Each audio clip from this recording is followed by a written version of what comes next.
రండి. శ్రీధర్ అన్న ఇక్కడ ఉండకపోవచ్చు. ఒక్క 2 గంటల్లో కుయ్యి కుయ్యి అనుకుంటా ఇక్కడ ఉన్న మీ ముగ్గురు నాయకులు ఒక్క క్షణంలో వస్తాం. ఎవరైనా అడ్డంగా మాట్లాడితే అడ్డంగా నరుకుతామన్న విషయం చెప్తాం. చూసిండ్రా ఎసోంటి శాంతి మంత్రాలు బయటకు వచ్చినాయో. వెనక ముందు చూడకుండా ఎమ్మెల్యే మక్కన్ సింగ్ ఠాకూర్ సారుకు ఎవరన్నా అడ్డం పోతే అడ్డంగా నరుకుతాడట. ఎంత గొప్ప మాటో కదా అది. ప్రపంచ శాంతిని కోరుకునే మనుషులు మాట్లాడే మాటలు అవి. అందుకే వచ్చే నోబెల్ శాంతి బహుమతి ఈ ఎమ్మెల్యే సాబుకు వస్తే బాగుండు అనిపిస్తున్నదిలే. ఎమ్మెల్యే సాబ్ అట్లా మాట్లాడు, కాంగ్రెస్ కార్యకర్తలు సప్పట్లు కొట్టుడు, అబ్బో మస్తు కుదిరింది టైమింగ్ రైమింగ్. కాబట్టి ఎవరు మక్కన్ సింగ్ ఠాకూర్ సార్కు అడ్డం పోకుండ్రి, అడ్డంగా నరికించుకోకుండ్రి, కాంగ్రెస్ పార్టీని ఏమనకుండ్రి, కష్టాల పాలు కాకుండ్రి అని చెప్పుకుంటున్నారట రామగుండం పబ్లిక్.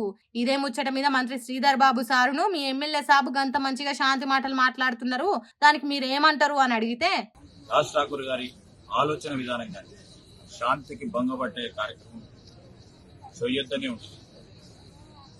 కానీ అనేక సందర్భాల్లో భయభ్రాంతులను చేసినప్పుడు అక్కడున్న సోదరులు వారి వారి బాధలు చెప్పినప్పుడు వారు జిల్లా కాంగ్రెస్ అధ్యక్షులుగా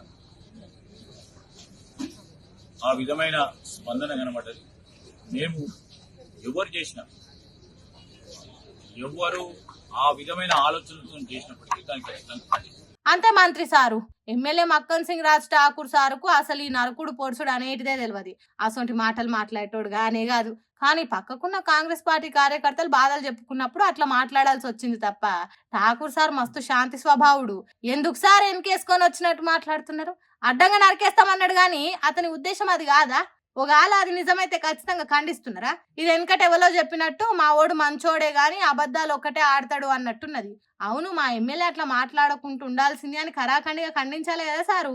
సర్కార్ను నడుపుతున్న మంత్రిగా ఉన్నప్పుడు అది తప్పు అని కూడా చెప్పలేకుంటే ఎట్లా సారు అంటుర్రు మంచిర్యాల జిల్లా పబ్లిక్.